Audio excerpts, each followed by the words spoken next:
Yes there everyone, and welcome to another edition of the Hungamyo Global Online Forum. My name is Abhinav and I'm coming to you again from Sydney. Really excited to bring another week of really interesting introspections, reflections, and just deep dives into the world of spirituality. Firstly, I hope everyone is keeping safe. I know that the coronavirus is still taking the world by storm. Some places have recovered but are seeing a second wave. And, I just hope that we're all taking the right precautions and taking care of each other. Last week we started a journey with Sant Naamdeo Maharaj on the topic of life and death. I remember before this interview, I was thinking about so many different things. Things I wanted to ask, things I wanted to understand, and things I've been thinking all through my life. Simple questions like, what is the meaning of life? Or why do we even die? I remember coming to this interview with these questions and thinking, hoping that I could get some clarity from Sant Shri Naamdeo Maharaj on these different topics. I found that often we go through life and we have our own definitions, our own way of looking at things, but someone else gives us a different perspective and we realize that perhaps we see more meaning in that perspective. And when it comes to topics like life and death, I found that, at least for me, and I think for all spiritual seekers, it's really important for us to delve into these things and form a perspective which is very well informed.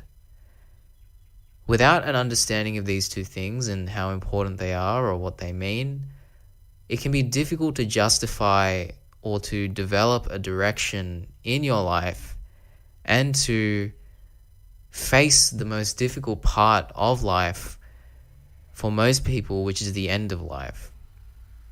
So we started this journey last week with Sant Shri Naamdeo Maharaj, and as a quick summary, the main things which he conveyed to us last week are the importance, firstly, of understanding that life and the different perceptions we have of life come from our conditioning. He also talked about how the source of this conditioning, how the source of these perceptions is the mind. I'd encourage you all, if you haven't had the chance, to go back a week and to listen to that first part. There were many pearls of wisdom in there. This week, we shift toward the next part of our conversation in this 3-part series, where Sant Shri starts to talk more about how we should visualize our life, how we should look at life and what we're meant to do with it. So I'm really excited to share this with everyone here. And I can guarantee you that there are some very deep insights here that you can take away and start using in your life day to day. So without going too much further and giving too much away, I'd like to now switch over to that conversation with Sant Shri Naamdeo Maharaj. I hope you enjoy it, and let's come back straight after this second part. Yeah, it's a very important point because I remember when I was younger, I read this great line somewhere, which was, if you can change the way you look at the world, then the entire world changes, because we have a perception of the world like he just expressed to us, Naamdevji, and if we can transform that perspective, then the world around us also seems to transform and change.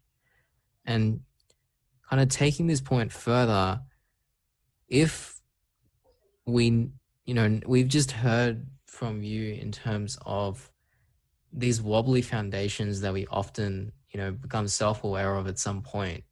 And I guess the question that follows from that is, how do we move toward or away from these wobbly foundations towards something which is more real or more true in a sense? Is there something like that? And is there a tool that can help us do that? Is there something we should be doing every day? Maybe we should be writing in a journal. Maybe we should be, practicing some kind of exercise. How do we move away from these wobbly foundations toward more secure, um, stronger foundations in our life? Well, I mean, that is possible only when you consider this life as a laboratory, as a lab. Okay. A lab which can test many things and can come up with many solutions to many problems, but it does not solve the problem. It does not become the solution. It does not become the problem either. Since it does not become the problem, it does not have to create any solution. So it is just a lab, where so many chemicals are tested, so many things are tested. So if you consider this life as a lab, which can test any kind of experiences, which can test the batteries of series of test and experiences, then life will enhance its energy. And that is possible only once you are totally detached from what is happening around you. Well, it is not easy, certainly not easy, but just consider this life as a laboratory, as a lab. So just like a chemist or a scientist in a particular field goes to a lab and tests many different kind of things to be able to come up with a unique idea to solve or resolve any matter or issue. In the same way, just imagine that this life, a piece of life that you call life, is that universal lab. In this universal lab, which you call your body, is capable of experiencing everything and anything. Just imagine that. Okay, just imagine all of you out there who are listening to this conversation. Just allow yourself to consider this human piece of body, this piece of body of yours as a lab. Okay, where all kind of experiences are possible. Why don't we make this body a infinite possibility of experiences? Let's make this piece of body as infinite possibility of experiences and see how it works. Are we able to take that? Are we able to test all kind of experiences? The experiences which totally in disharmony with our own self, which are so incongruent and disharmony within our own nature. It clashes with our own self.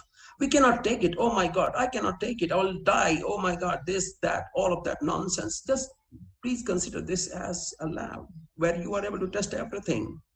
You are able to experience everything. So if you are able to tap that into it, if you are able to tap that energy, that whatever it is in my life, if it is not killing me, it is expanding me. If it is not like shooting me dead, it is not killing me or bludgeoning me with a sharp knife or something like that to death. Whatever it is, if it is not killing me, it is not hurting me, like physically hurting me, whether it may be emotionally very, very heavy to take. We can't take it emotionally because we are so hurt emotionally. You are in absolute pain emotionally. It's like rather dying, better than, it is like, no, I can't take it. So if you are into this psychological trap of time-bound happenings, you will feel pain because you have got the senses which dictates you because of the conditioning it has got over the period of time, which has created a perception, and that perception has created the perspective towards looking at things in life, which is so convoluted, my dear friend, which is so wrong. So that's why each interpretation of everyone would be different from everyone else. So it is all about how evolved we are, how elevated we are to describe what life is and how to come out of it. It all depends on us. It all depends on the experiences that we can allow to happen through this body and transmute all these happening and experiences into higher realm of possibilities of self-growth, inner growth. It all depends on us. So the only way you can do it is actually allow all the things to happen to you. Yes, that's right. If it's designed to happen, please allow it to happen. I'm not saying that go and take trouble unnecessarily. That would be quite stupid. No, don't do that. But something is bound to happen in your life. So whoever complaining, oh, why this happened to me, or why this happened to me, if it did not kill you, it was there. It was meant. It was meant to happen in your life so that you could change the course of it. You can change the course of your life, and life will change only with the perspective you hold in your heart, in your mind. And the perspective has come from perception, and the perception has come from the conditioning. So how will all change without the experiences, my dear friend? It won't change. It won't change. So please allow all those things which are meant for you, which are terrible in nature, which are terrible in character and texture and feel and look, absolutely be vulnerable to yourself. Be susceptible to all those things which you do not want in your life. It is meant to happen. If it is meant to happen to you, allow it to happen to you. Don't worry about the people. Don't worry about the circumstance. Don't worry about the society and the family and friends and blah, blah, blah. Everything is subject to change outside world, in relationship like family or friends and society. Everything is subject to change. As you change, everything changes. So the only way to enhance life is to enhance the experiences of life, to explore, to go into the unknown zone and discover where you feel most vulnerable, where you feel the weakest. Just go out there. Just go out there. Are you able to take it? Yes, you can. Then, of course, not a problem. So everyone, ways of enhancing life happens in experiences, doesn't it? Whatever experiences could be. So just allow things which are meant to happen in your life, and whatever it is not killing you is there to help you grow as a better version of yourself. Yeah. Yeah, such a lovely way of placing it, because we definitely have this habit in our lives where the good things we tend to celebrate, and the bad things we tend to complain about. And maybe that's not the right way of doing things, from what you're expressing as well, Namdevji. And it makes me wonder, as a next question, which is, if the way in which we should be approaching life is about enhancement, about treating it as a laboratory and experimenting, at the end of the day, it seems like there is ultimately somewhere a direction or a place where all of these things lead us towards. And I guess what I want to understand is, where do all these things lead us? If we do become more detached from all these transient things, if we do challenge ourselves and become a better version, ultimately, what is at the end of that process? Is it a never-ending process? Is it, is there a point where we reach where we say to ourselves, okay, I'm content now? Like, what is the point of that entire exercise? Well, you have to expose yourself. Whatever we complain about, we expose ourselves, because we will not be threatened by something outside which does not have presence in our own understanding. So whatever we are complaining outside is the very much existence of what we cannot handle by our own self. So that is the first thing. Unless there are few things that you could address. If there is a specific problem, of course you got to address. But complaining is something else from addressing. But where will this lead us? It will lead us to things that will tell you what is not. What is not life? What is not this? What is not that? So it's like, unraveling yourself, knowing that what it is not, to know what we could, in a way that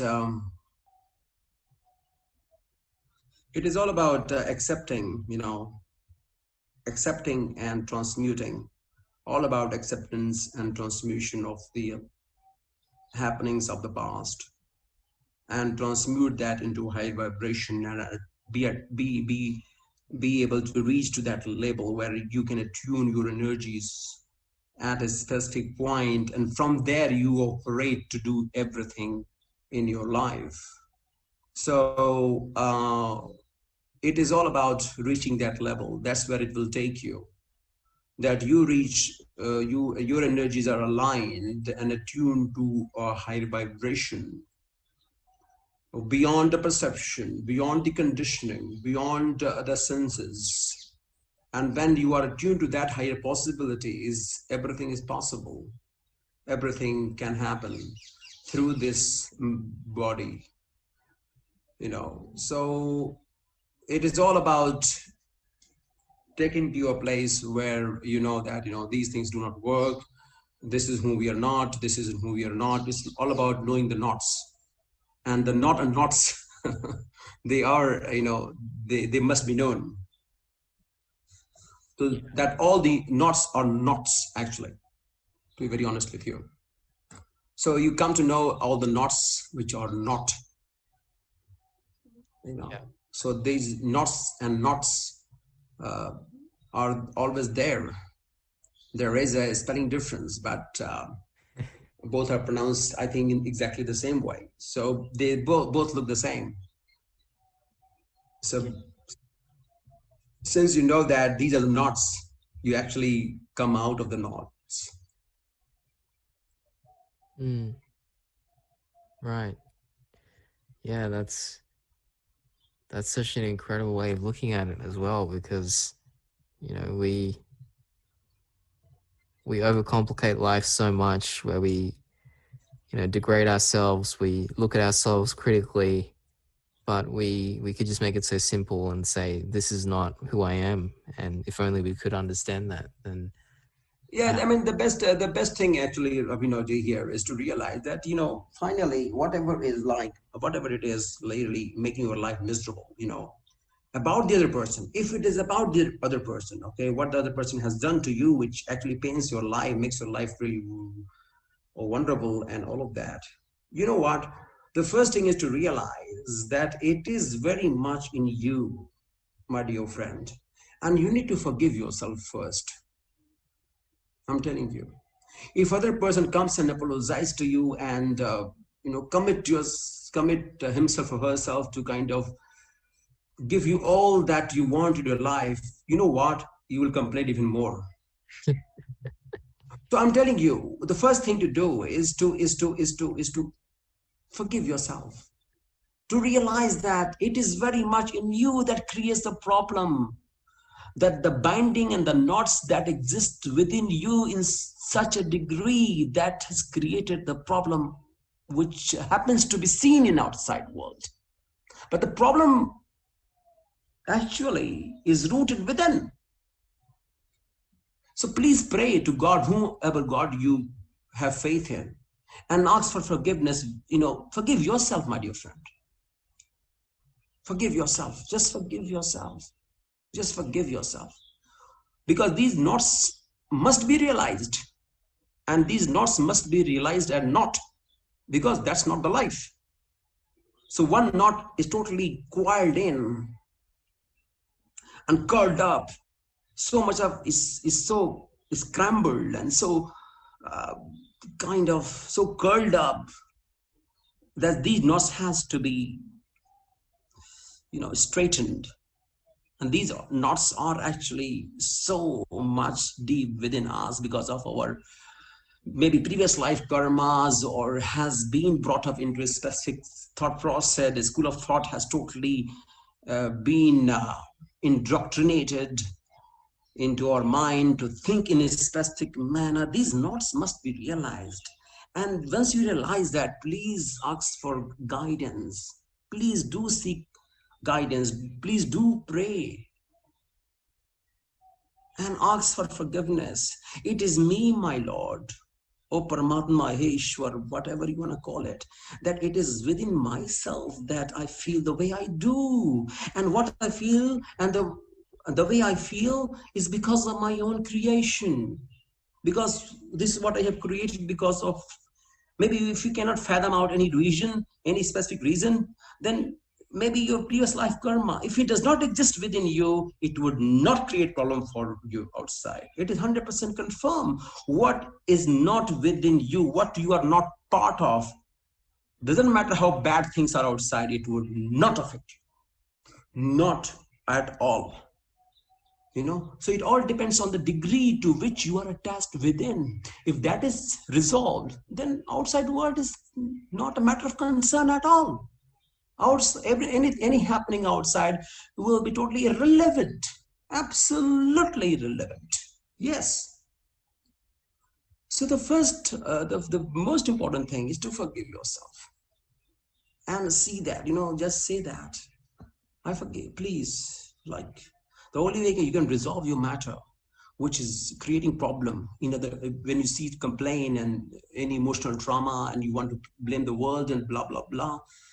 First thing to do is to see things in the light of awareness and seek guidance, pray to the Almighty, whomever you have faith in. I pray to Sadgurudev Bhagwan that, oh my God, it is the darkness of my own heart from where I'm operating. I'm operating from the depth, the pit, the bottom pit of the ignorance. Oh my God. I'm operating from a bottom pit of ignorance. Please resolve this. And He's always there to give you the light. So whomever you have faith in, just seek the guidance and first forgive yourself. Yeah. Yeah, and just from all of these questions and discussions already, we're starting to see that life is, very much, it's unrestricted, and it's about evolution, transformation, and about becoming aware of where we are and the knots and who we are not. And I wanted to... Yes, exactly. In fact, you know what? It has to do with transformation only. Without those happenings, how would you have come to know about your own self, my dear friends? Yeah. What you're capable of. So the only way of transformation is not by going to a jungle and sitting on a pinnacle on the top of a mountain. No, life would not transform. You won't have enlightenment. You won't have transformation. Only with these realities which unfolds, once you forgive yourself and see the light, see that it was the ignorance of your own heart that created all the upheaval in your life, and outside world was only the instigator, only the kind of insinuation. So that insinuation, that hint, was created from outside. So be thankful for that, without which you would not have transformed. You would not have had the chance to transform yourself. So at that time, you would not complain to that person who hurt you. You will in fact say, thank you so much. Without you having come into my life, I would not have had the platform to go within myself and look into the darkness which really made my life miserable. Now I see the light of the day. Now I see guidance. Now there is a possibility of inner growth. Yeah. Yeah, and that's such a hard thing to do, right? But that's the way it is. That's what I'm saying. Life. Yeah. Let's look at life as that. Just look at this. Just accept this piece of body as a lab where you want to experience everything in your life. The more open, receptive you are to experiences, all kind of things in your life, the more it will explode. The more it will expand. Yes, that's the only way to transform. Thank you, of course, to Sant Shri Naamdeo Maharaj for joining us again this week. As I said at the start, everyone, this conversation we're having with Sant Shri Naamdeo Maharaj is giving us so many deep insights. This week, he talked in depth about treating your body, treating your life as a laboratory. A laboratory is a place where we experiment. It's a place where we try different things in different solutions, in different balances, and we see what works. Sant Shri talked about so many different things this week. And when we think about this laboratory, we need to consider, one of the most important things, which is, are we aware of the things we should be trying and what the next step is, what the next experiment is? And I think Sant Shri Naamdeo Maharaj has given us a lot to think about in that respect. So for this week, what I'd encourage you all to do, and something which I will also be doing, of course, is to go back to your room, to your space, wherever that may be, and think about this concept of a laboratory. What can you take from it? What can you do with it, which can help you restructure or try a different approach toward looking at life? As we've seen throughout this conversation, there's so many different perceptions of life. But perhaps, as Sant Shri said, the best way is to experiment and see and observe. So with that, I'd like to wrap up this week. Please do join us next week as well for the last part in this 3-part series with Sant Shri Naamdeo Maharaj on the topic of life and death. I hope you all had something to take away this week. And once again, please do keep safe. And I'm really keen to bring the last part of this 3-part series to you next week. So Jai Sudev, and please do take care. See you again next week.